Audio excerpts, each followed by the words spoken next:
नमस्कार मेरे प्यारे साथियों। तो आज के इस वीडियो में हम चर्चा करेंगे मानव पाचन तंत्र या ह्यूमन डाइजेस्टिव सिस्टम के बारे में। डाइजेस्टिव सिस्टम में हम कौन कौन से अंगों को शामिल करते हैं, उनके किस प्रकार के स्ट्रक्चर होते हैं और वो किस प्रकार से डाइजेशन में अपना रोल प्ले करते हैं, इन्हीं सारे बिंदुओं पर आज के इस वीडियो में हम चर्चा करेंगे। तो चलिए चीजों को एक एक करके समझते हैं। तो सबसे पहले हम बात करें कि आखिर पाचन या डाइजेशन होता क्या है।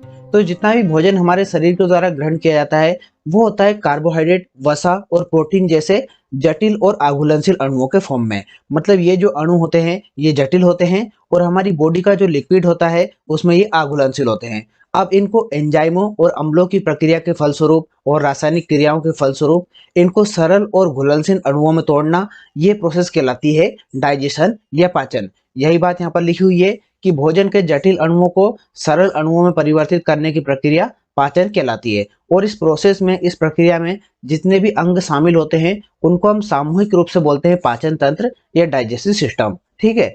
अब बात करें कि कौन कौन से जो अणु होते हैं वो किस में परिवर्तित होते हैं। तो कार्बोहाइड्रेट जो होता है ये ग्लूकोज में चेंज होता है, और वसा या फैट जो होता है ये फैटी एसिड में चेंज होता है, और प्रोटीन जो होता है वो अमीनो अम्लों में परिवर्तित होता है। ये वाला जो पॉइंट है ये काफी इंपॉर्टेंट है, इससे कई बार परीक्षाओं में क्वेश्चन आ चुका है, तो आप तो इसको थोड़ा सा ध्यान रखिएगा। अब हम बात करें कि आखिर पाचन तंत्र में कौन कौन शामिल होता है। तो पाचन तंत्र का हमें दो पार्ट देखने को मिलते हैं। एक होती है आहार नाल जिसको हम बोलते हैं एलिमेंट्री कैनाल, और दूसरी होती है एसोसिएटेड डाइजेस्टिव ग्लैंड्स। तो पहला जो पार्ट होता है उसको भी हम डिस्कस करेंगे, और सेकंड पार्ट में हमारी जो ग्रंथियां होती है उसमें लार ग्रंथियां और लीवर और अग्नाशय, ये सारी चीजें शामिल होती है। अब बात करें आहार नाल या एलिमेंट्री कैनाल की। तो एलिमेंट्री कैनाल जो होती है ये लगभग 6 से 9 मीटर एक लंबी कुंडली जैसी और मांसपेशियों से बनी हुई एक नली होती है। ठीक है। ये हमारे मुंह से यहाँ से स्टार्ट होती है और मुंह से होते हुए अमाशय और इंटेस्टाइन वगैरह से होते हुए हमारे जो मलाशय होता है उससे होते हुए हमारे एनस तक जाती है। मतलब मुंह से लेकर एनस तक फैली हुई एक लंबी कुंडली जैसी संरचना होती है जिसको हम बोलते हैं एलिमेंट्री कैनाल।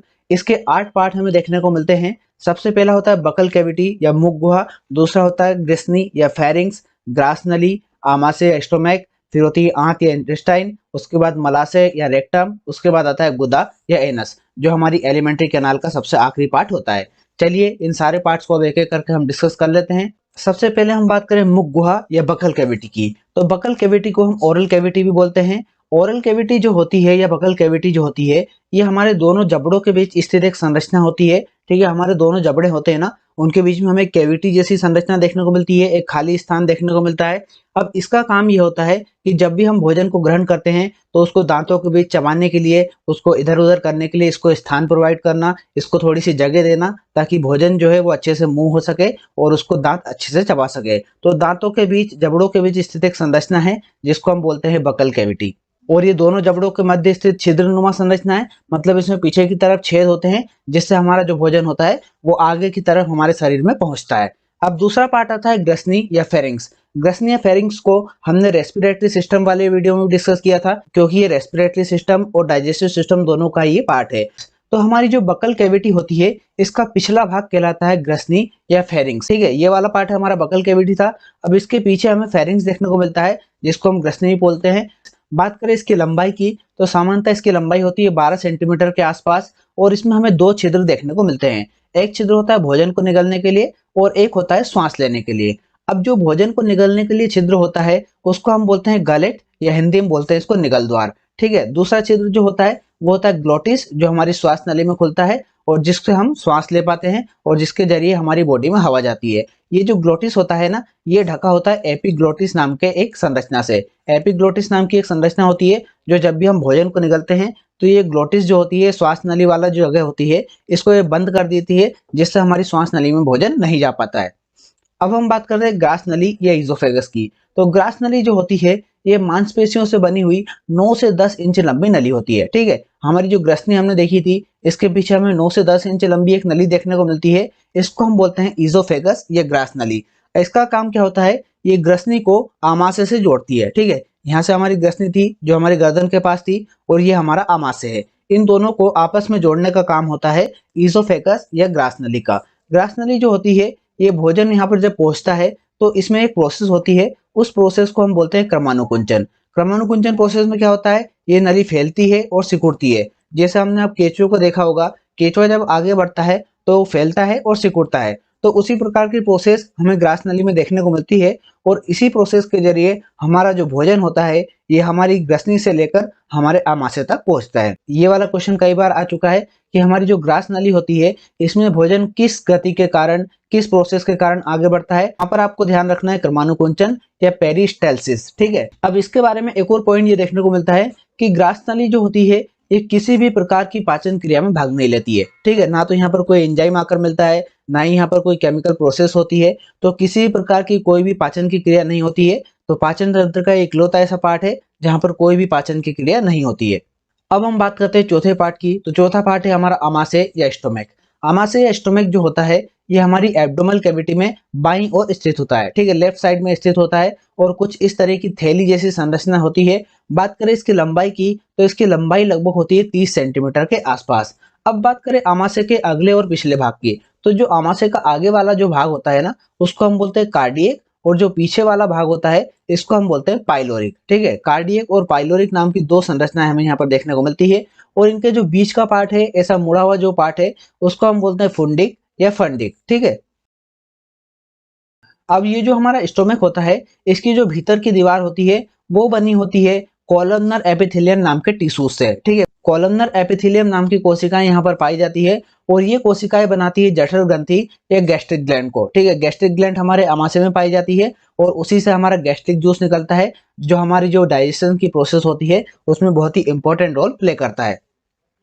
अब पांचवा पार्ट हमारा आता है आंत या इंटेस्टाइन का। तो हमारी जो इंटेस्टाइन होती है ये हमारी बॉडी में दो की संख्या में पाई जाती है। ठीक है, एक होती है छोटी आंत और एक होती है बड़ी आंत। सबसे पहले जो भोजन जाता है वो छोटी आंत में जाता है और छोटी आंत जो होती है ये हमारे आमाशय से जुड़ी होती है। ठीक है, यहाँ पर हमने ग्रास नली देखी थी, उसके बाद हमारा आमाशय आया था और आमाशय के बाद जो संरचना आती है वो आती है कुंडली जैसी संरचना जिसको हम बोलते हैं छोटी आंत या स्मॉल इंटेस्टाइन। स्मॉल इंटेस्टाइन जो होती है ये हमारे आमाशय होता है, आमाशय और इंटेस्टाइन जो होती है इसके बीच में हमें पाइलोरिक वाल्व देखने को मिलता है। अभी हमने डिस्कस किया था कि हमारा जो स्टोमक होता है उसमें जो नीचे वाला पार्ट होता है उसको हमने पाइलोरिक बोला था। तो जो नीचे वाला पार्ट होता है और जो छोटी आंत होती है इनके बीच में पाइलोरिक वाल्व पाया जाता है। अब इस वाल्व का काम ये होता है कि जो भी भोजन हमारे आमाशय से हमारी आंत तक पहुंच गया है उस भोजन को वापिस हमारे आमाशय में जाने से रोकना, ये काम होता है पाइलोरिक वाल्व का। बात करें इसकी लंबाई की तो इसकी लंबाई लगभग होती है 6 से 7 मीटर के आसपास। ठीक है, सबसे बड़ा पार्ट होता है हमारे डाइजेस्टिव सिस्टम का और ये 3 भागों में बटी होती है। पहला होता है ग्रहणी या ड्यूडेनियम जिसको बोलते हैं, दूसरा होता है मध्यांत या जेजिंजम जिसको बोलते हैं, तीसरा होता है शोषांत या इलियम। ठीक है, बहुत ही अजीब से नाम है, जैसे महाभारत रामायण के राक्षस जैसे होते हैं वैसे ही नाम यहाँ पर देखने को मिल रहे हैं। तो ये नाम थोड़े से आपको ध्यान रखना है क्योंकि इस टाइप का क्वेश्चन देखने को मिलता है कि इनमें से कौन सा पार्ट हमारी छोटी आंत या स्मॉल इंटेस्टाइन का पार्ट नहीं है। ठीक है, तो ड्यूडेनम, जेजेनम और इलियम ये तीनों पार्ट हमारी छोटी आंत में देखने को मिलते हैं। अब इनमें से जो बीच वाला पार्ट होता है मध्यांत या जेजेनम, इसमें जो आंशिक रूप से मतलब आधे रूप से जो पचा हुआ भोजन होता है उस भोजन को कहा जाता है काइम। ठीक है, इससे भी कई बार परीक्षाओं में क्वेश्चन देखने को मिलता है कि छोटी आंत में या फिर छोटी आंत का जो मध्य भाग होता है उसमें जो आंशिक रूप से पचा हुआ भोजन होता है उसको हम काइम कहते हैं। छोटी आंत जो होती है ये हमारे डाइजेस्टिव सिस्टम का ऐसा पार्ट है जिसमें कार्बोहाइड्रेट, वसा और जो प्रोटीन होते हैं इसका पूर्ण पाचन होता है। ठीक है, अभी हमने देखा था कि बकल कैविटी से हमारा डाइजेशन स्टार्ट हुआ था और ये यहाँ से अलग अलग पार्ट से होकर गुजरा था, पर जो कार्बोहाइड्रेट, वसा और जो प्रोटीन होते हैं इनका पूर्ण पाचन या जो कंप्लीट डाइजेशन होता है ये छोटी आंत में आकर ही यहाँ पर पूर्ण होता है।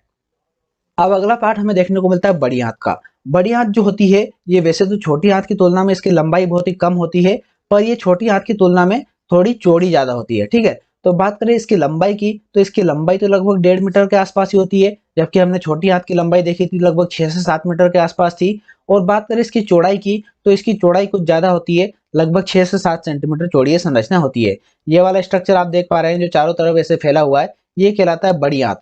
ये देखिए छोटी आंत से वैसे लंबाई में तो छोटी है बट चौड़ाई इसकी कुछ ज्यादा देखने को मिलती है।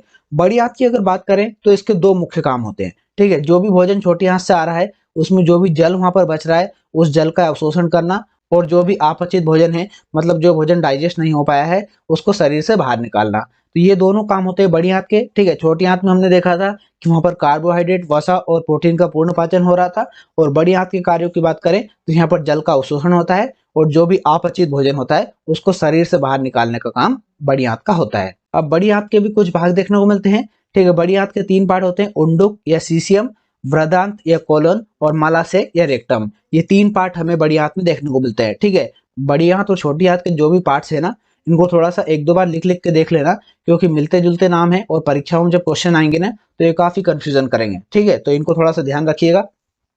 अब हम बात करते हैं छठे पार्ट की। तो छठा पार्ट होता है हमारा मलाशय या रेक्टम। मलाशय या रेक्टम जो होता है, ये हमारी बड़ी आंत का जो पार्ट होता है, वृद्धांत या कोलन, इसके अंतिम भाग को ही हम मलाशय कहते हैं। ठीक है, बड़ी आंत का जो अंतिम भाग होता है इसको हम मलाशय कहते हैं।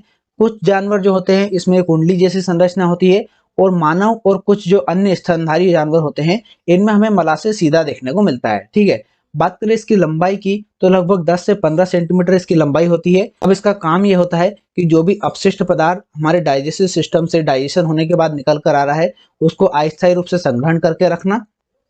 अब बात करें 7वें पार्ट की, तो 7वां पार्ट होता है गुदा या एनस।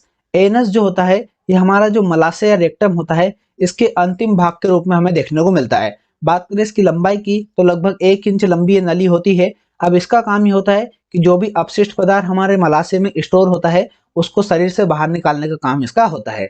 डाइजेशन की जो भी प्रोसेस होती है इसमें जितना भी अपशिष्ट पदार्थ निकलता है ये हमारे एनस या गुदा मार्ग के जरिए ही हमारे शरीर से बाहर निकलता है।